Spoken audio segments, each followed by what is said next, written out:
Pasyal muna tayo ha, manood tayo ng mga magagandang autumn leaves. Kasi this is now fall. Kasi autumn is over. Ibig sabihin yung autumn po ay yung kung kailan nag-change color yung mga leaves. Tapos ngayon, since after na mag-change sila ng color, nag-ano naman sila, nalalagas naman sila, yun naman tinatawag nating taglagas or fall. Eh, diba 4 seasons tayo sa winter, spring, summer or fall, diba? So ayan, nandito na po tayo, pumasok na po tayo sa fall. And then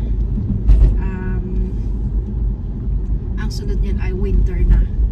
Then after ng winter, mga late March, early April, din naman po papasok ang spring, na kung saan naman unti-unting magkakadahon yung mga nakalbo na puno during winter time, and mga bulaklak maglalabasan na naman, magbabahing-bahing na naman si Ate Ling. Kasi meron po akong very low tolerance sa mga pollen, kaya ayan, pagka spring up to summer, ayan, na bumabahing po talaga ako. Yung allergy ko ay talagang na-activate pa siya. So pero yan, panoorin ninyo. I hope na yung nasa side ko ang nakikita ng video, hindi yung sa side na yan. Medyo ayan, umuulan pa rin. This is a part of the season na talaga siya, basa-basa, kaya mahirap maglakad ng aso pagka yung ganitong mga panahon na, kasi especially if you have white dogs. Nako. Pag may white dogs ka, anong kalaban mo? Putik. Tapos gustong-gusto pa naman nila na gustong-gusto naman nila na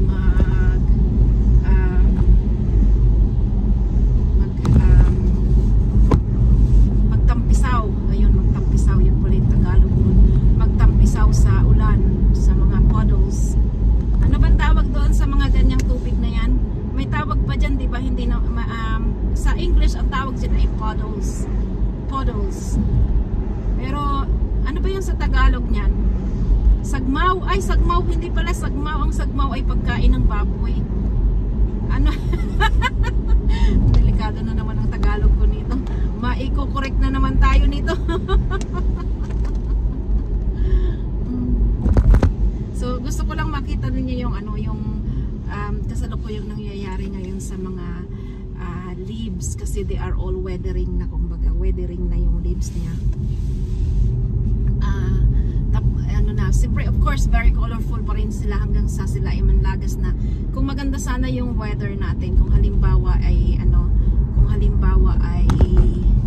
yung mas maganda talaga yung sikat ng araw, hindi ganitong maulan-ulan, makikita nyo talaga na nagsha-shower ng ng dahon, yung habang nalalagas yung dahon, nakikita nyo talaga siya na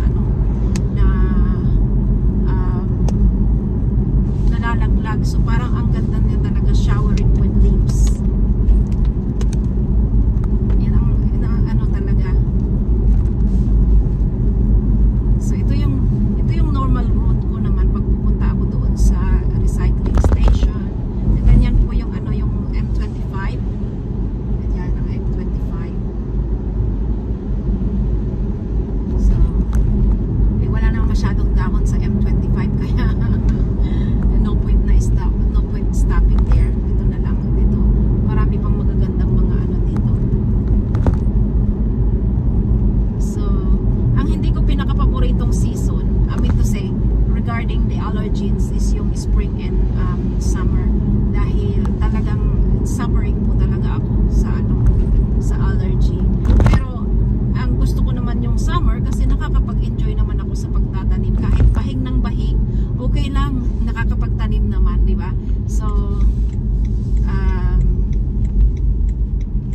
I really enjoy gardening, di ba? So maraming mga potatoes, ang dami kong napapaanong potatoes, tomatoes, cucumber, courgettes or marrow, tapos yung mga salad, maraming mga salad, and then syempre susubukan kong meron din ako mga rhubarb, sweet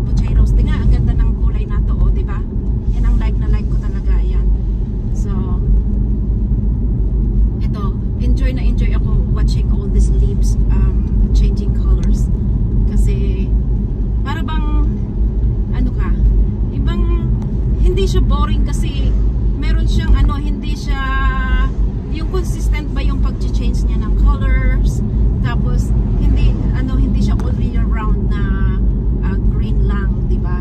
So it doesn't stay on in one color. It changes every now and then. Kaya napakaganda, enjoy na enjoy talaga ako. Talaga. Minsan parang tumitikwas yung dila ko ah. Yes po, sometimes ano lang po, apologies lang sa mga magagaling mag-English. I'm sorry po kasi hindi ang English namin dito ay hindi sumusunod sa grammar. So we don't have a grammatical. Ang ganda ng views na yun, yung Woodland Park. One day pupuntahan ko yan, and then so dito muna tayo. Let's stick to the main road, watching all the colors, the colorful leaves. Yan, leaves po yan kasi marami. Pagka iisa, leaf, diba? Leaf. Yan. So medyo slow down lang tayo ng konti kasi alam natin na slippery yung road. Yan. So apologies po doon sa mga magagaling mag-English. I'm sorry, my grammar is not as good as you are, pero I can converse, I can communicate, and people understand me. So sorry. Alam ko namang maraming lalabas na ganun eh. Kaya inunahan ko na kayo. Okay, so ito po yung tinatawag, ito po yung para sa akin ha, tinawag ko itong Leatherhead Loop kasi from our gate po, dire-diretso ito, umikot lang ako para lang, kasi gusto lang, I just want to enjoy the beautiful scenery. Yes, yeah, enjoy lamang po tayo syempre. And makikita nyo po dito on my right side mamaya, nandito yung market na pinupuntahan ko. So kakanan na tayo ngayon.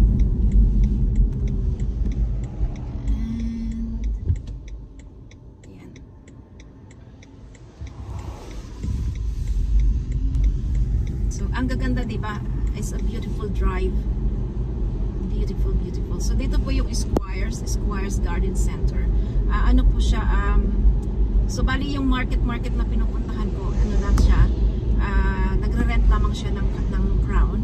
So they are only there for 2 days a week or twice a week, sabi nga nila. Twice a week po, Wednesday and Saturday.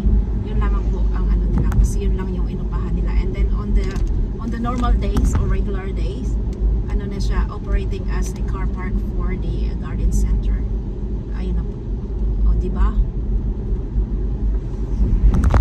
So, shout out po sa inyong lahat. Maraming salamat. I know you are listening. So, lahat po ng magwa-watch nitong video na to, maraming salamat sa inyo.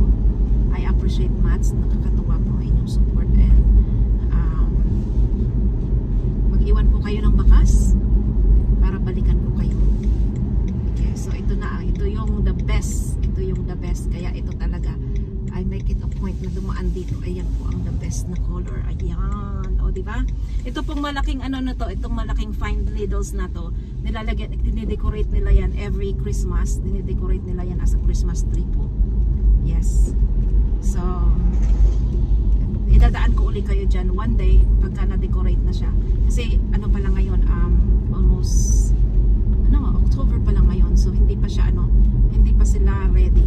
Hindi katulad sa Pilipinas na midnight in between the end of August to the 1st of September, maririnig nyo na ang Christmas carols at talaga namang naglilitawan na yung mga Christmas lights, mga so ang diwa ng Pasko ay maagang dumarating sa Pilipinas, but not in the West country. Yes po. Dito po ang pinakang earliest na naglalagay sila ng Christmas tree is second week na ng December. Then immediately after Christmas, inaalis na nila yan. Merong iba na ine-extend nila up to after New Year, pero karamihan after Christmas talagang ibinababa na nila yan. Oo. So unless na lang meron kayong gusto nyo na mag-party party. Then of course, install nila yung Christmas tree ng mga first week of December para sa mga party na yan. O, diba? So, advance Merry Christmas po sa inyong lahat. Papasko po.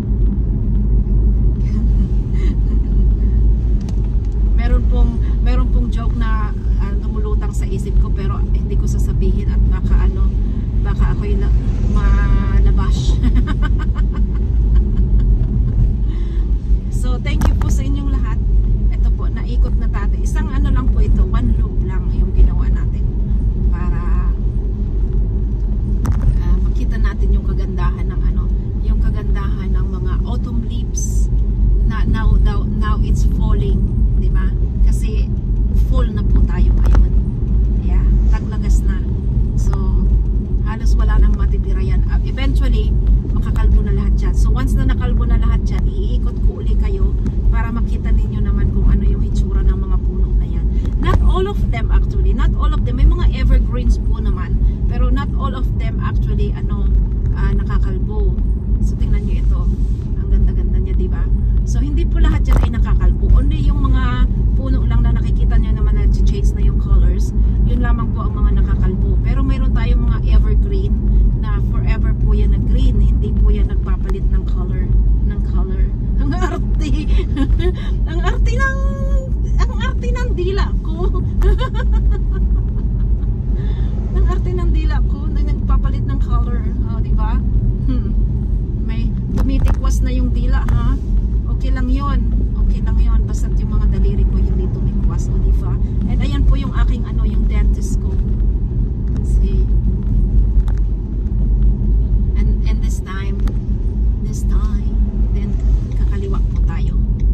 Kakaliwa tayo and dadaan tayo dito, hahanap tayo ng maraming mga maraming magagandang dahon uli. Ayan, okay. On my right side makikita nyo po yung hospital. Yung surgery. Tinatawag nila dito yung surgery pero dito yung doctor's clinic po yan sa Pilipinas. Ganun, parang ganun.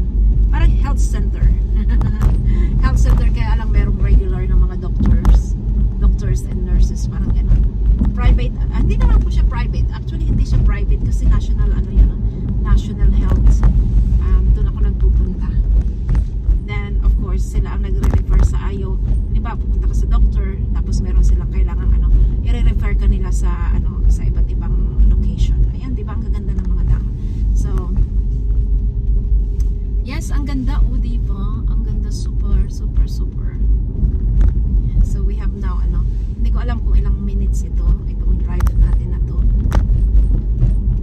And then we are going to the right. To the right. Okay. Diba? So enjoy talaga ako during the autumn and fall. Enjoy ako. Pag winter, iba naman yung ating kinatutuwaan kasi pag winter naman po makikita naman ninyo yung mga snow.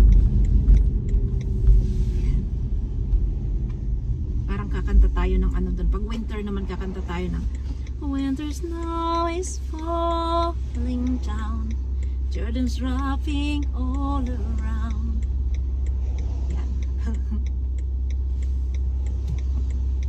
Ang ganda ng kotse na yan, oh. Ano ba yan? Porsche. Yan po ay Porsche. Yan. So balik na tayo, kita nyo dito tayo tumaan kanina. Babalik na tayo and then we are heading straight to the woods. Ilalakad ko naman yung dalawang aso. Kanina pa nagbubuntong hininga sa likuran ko. Kanina pa nagbubuntong hininga sa likuran ko. So meron tayong Porsche na sinusundan. And ito yung kulay green na yun ay horse carriage yun. So dito na tayo. Welcome to Oxshott Heath Park. And ayun, may aso doon. Mag-parking na tayo dito. And tara!